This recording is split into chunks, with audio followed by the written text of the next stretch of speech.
Hey guys, it's cue the montage.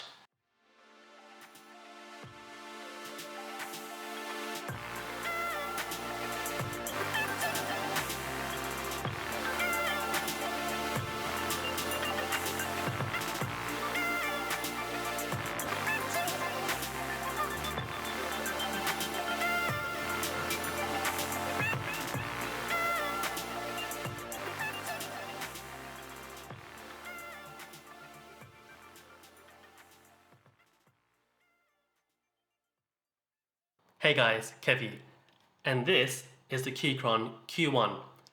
It's Keychron's first foray into the custom keyboard market and retails for 179 US dollars or 250 Australian dollars.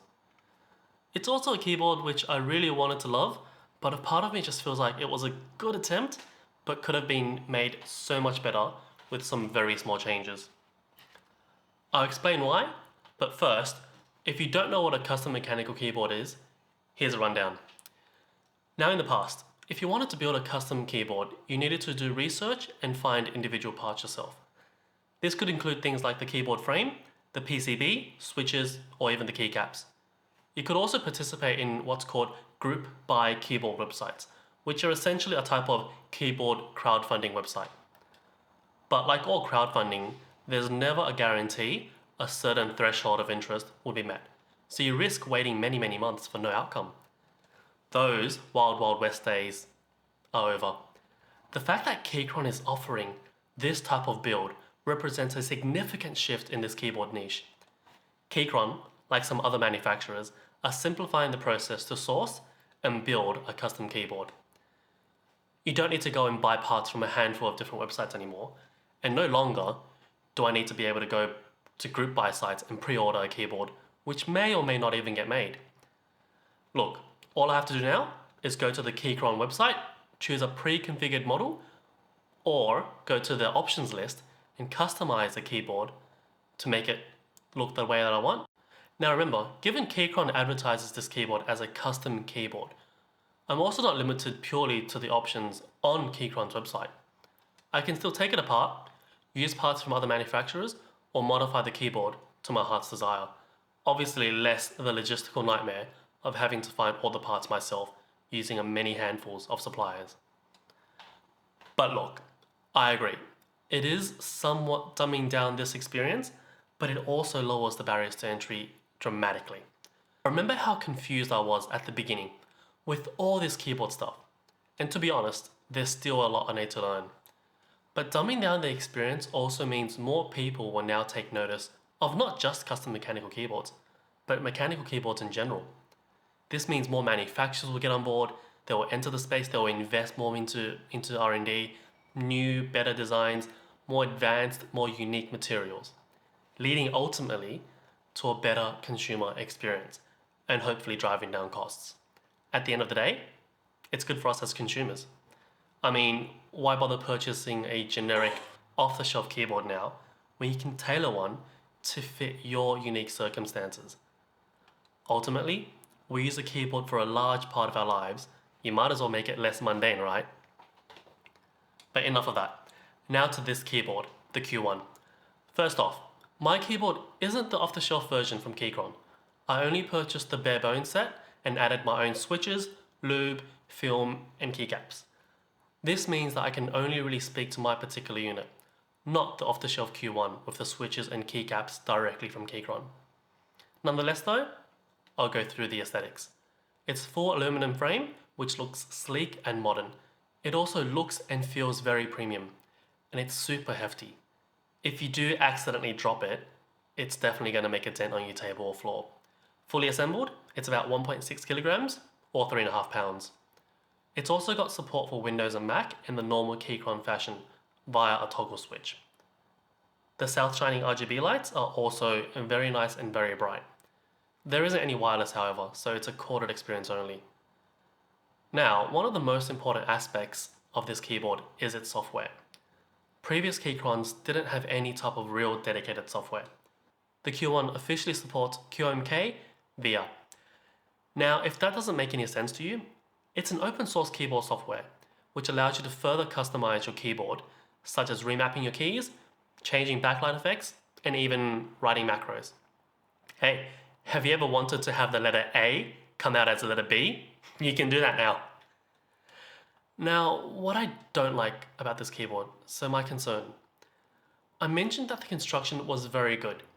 However, just because the construction is very good doesn't mean it won't have its problems. You see, inherent to using metal as a material of choice introduces certain negative elements, namely the sound of this keyboard.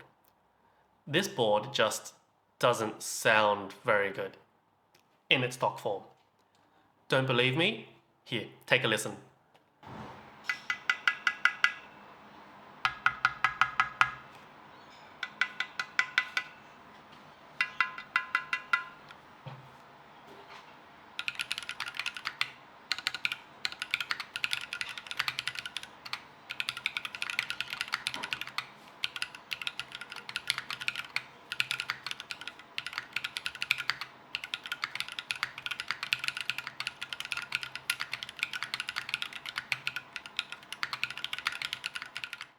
Yep, it sounds a bit like you're typing on your desk while you're stuck in a giant metal box.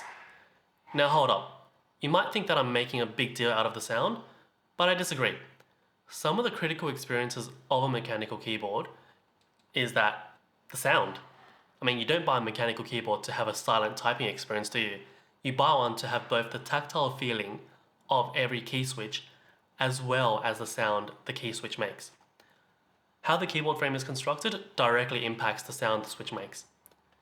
In its stock form, it will make any key switch sound less than ideal, whether it be Gatorons, Cherry MX, Holy Pandas, or even my glorious Panda switches in this unit.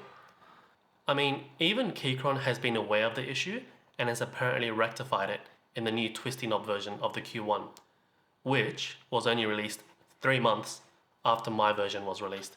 And apparently they had fixed all those issues with the sound. They added extra silicon gaskets, a thicker bottom case, and they replaced the aluminum plate with a steel plate, all for a cheap price of an additional 14 Aussie dollars. It's a bargain. Now, it seems like Keychron released my unit, the original Q1, prematurely in order to compete with other manufacturers entering this custom keyboard space. Ultimately, do I completely regret this purchase? No, not really, I don't. Because overall, despite the sound profile, it's still a very well constructed keyboard. And to be honest, it's also pretty easy to fix some of the acoustics of it. In fact, I did just that because the pinging sound from the case was bugging me that much. And here's how I did it. So in the box, there were some additional foam gaskets, which I added to the top and bottom as well as the front and back of the PCB. Given these were provided in the box, I wonder why Keychron didn't just do this themselves. It seemed like where I put these gaskets would have been the most appropriate place to put them from the manufacturer. I then got some double-sided foam tape, which I had lying around, and I cut it into smaller strips to stick on where the top and bottom case join together. After these two simple mods, here's the end result.